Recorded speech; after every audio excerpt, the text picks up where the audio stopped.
Hello students, welcome back. This is lecture number 2 of chapter number 5, that is periodic classification of elements. Today we are going to study the Mendeleev's periodic table. In the previous lecture we studied about the Daubeney's contribution in making of periodic table. Then we studied the Newland's law of octave. Today our main topic is Mendeleev's periodic table. Mendeleev was a Russian scientist who was born in 1834. He had very much influence of his mother on his personality. His mother instructed him that the superstitions and other evils of the society can be removed with the help of science without any violence. This sentence made a huge change in his personality and motivated him to discover periodic table, that is called Mendeleev's periodic table. To discover this, he first of all made 63 cards. At that time 63 elements were known. He made 63 cards on which he wrote the name of the elements along with their properties, chemical properties. He wrote the name of the element first, then properties on the cards, and one by one he pinned those cards on a wall in such a way that the cards having similar properties, they came in the same group. From this arrangement, he concluded that the elements with similar properties repeat after a particular period. He also noticed that the elements were arranged in the increasing order of their atomic masses. From this arrangement, he made his periodic table, which was made up of 63 elements known at that time, which was having 8 vertical columns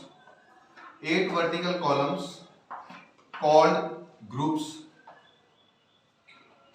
and 6 horizontal lines or columns, we can say, which were called periods.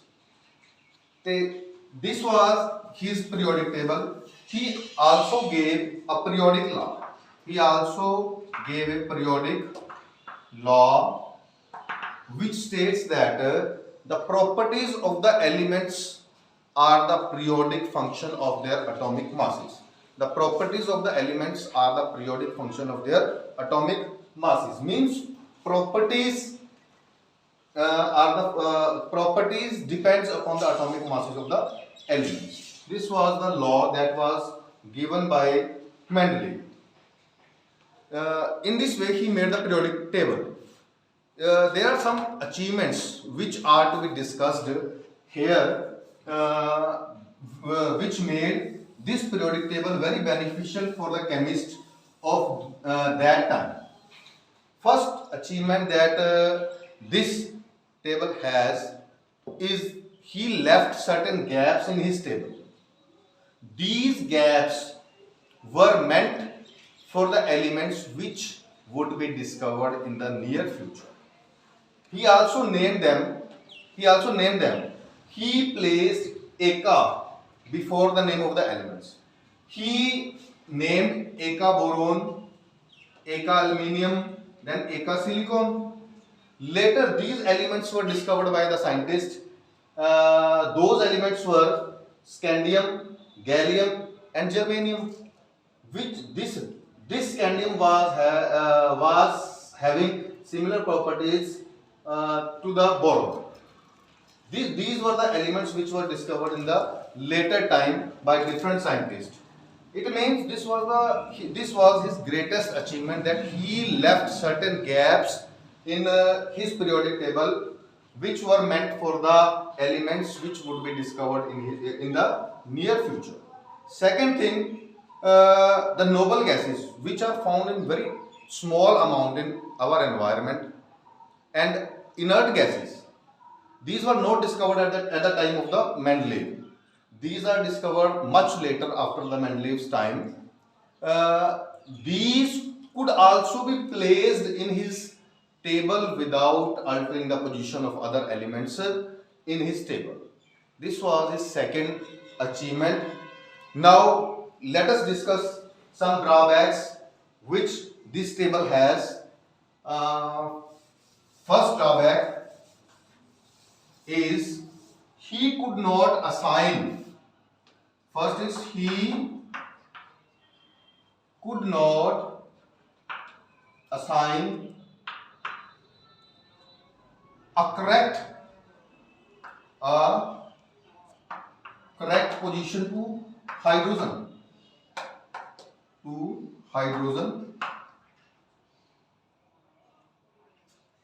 in his table. Actually, he got confused. The configuration of the hydrogen was similar to the configuration of the elements of the group number 1, but at the same time the hydrogen also could make covalent bonds with metals as well as non-metals. This confused him, so he could not assign a correct position to hydrogen in his table. This was his first drawback. Now let us discuss the second one. Second one was about the isotopes.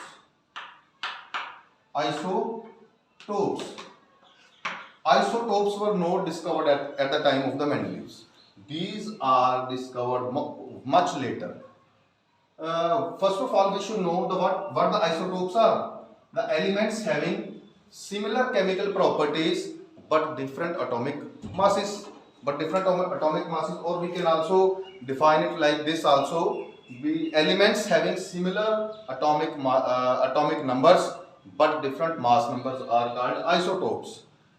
He could not give proper position to isotopes in his table. He could not give proper position to isotopes in his table. Actually, these are discovered much later. When these were discovered, scientists found that for these isotopes, Mendeleev's periodic table is not in good position. Means they could not accommodate isotopes in Mendeleev's periodic table, which led to the further discoveries.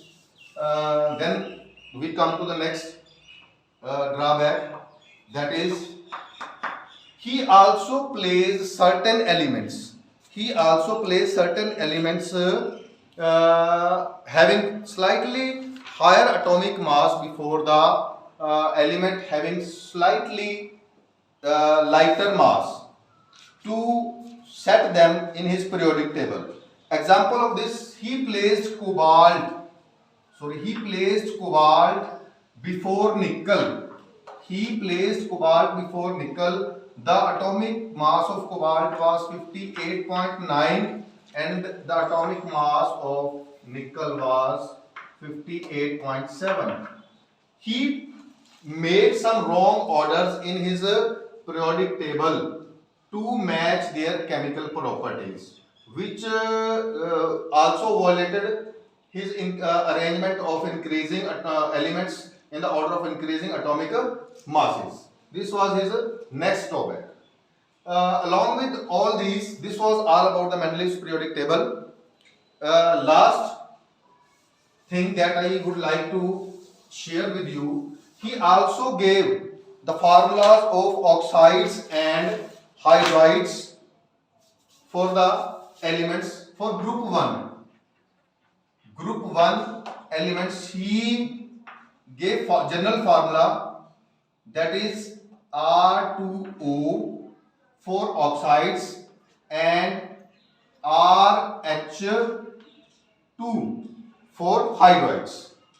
Group 1 RH, sorry, not RH2, RH for hydroids. For example, we know that sodium belongs to group number 1. Their oxide will have the oxide of sodium will have the formula Na2O, and its hydride would have formula NaH. And for group number 2, he also gave formula for group number 2. The formula was RO for oxides and RH2 for hydrides. For example, we know that the group number 2 has magnesium as its member, and its formula of its oxide would be MgO, and hydride, calcium hydride, the formula for calcium hydride would be like this. Then we come to the group number 3. Group number 3, the formula for oxides was R2O3, and hydride was RH3. Group number 3, aluminum belongs to group number 3. The formula for aluminium oxide is Al2O3. Now come to the group number 4. Group number 4, the formula for oxide was equal to RO.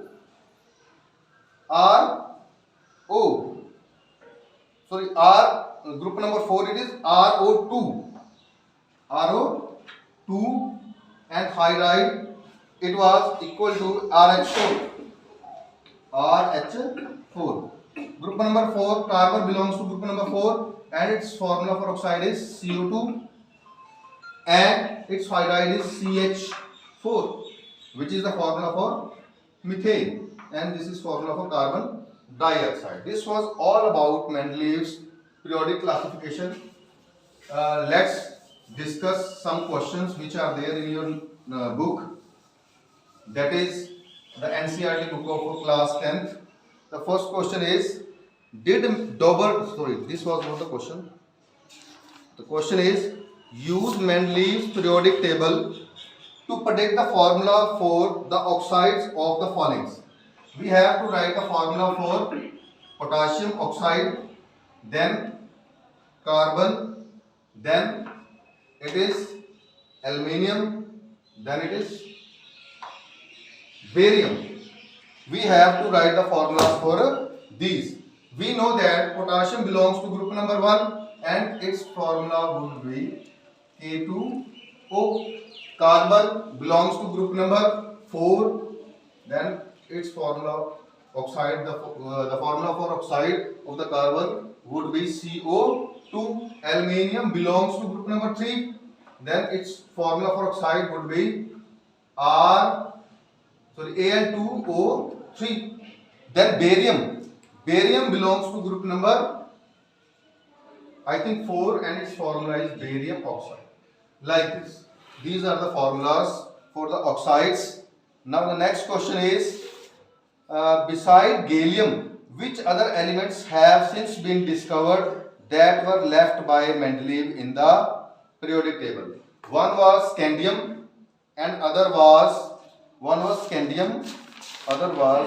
it was written here, scandium, gallium, one more element was there, germanium. Yes, third one was the germanium. Means scandium and germanium were the elements which were discovered after the Mendeleev's periodic table. Then the next question is, which were the criteria used by the Mendeleev in creating his periodic table? Criteria for creating periodic table was, he told that the properties of the elements are the periodic function of their atomic masses. Properties of the elements are the periodic function of their atomic masses. Next, last question. Why do you think that noble gases are placed in a separate group? As I have already told you that noble gases are the inert gases, means non-reactive gases, and they are also found in traces in our environment. That's why they are placed in the separate group. This was all about the Mendeleev's periodic table and Mendeleev. We will meet in next lecture, that is based on the modern periodic table in the near future. Until that, goodbye.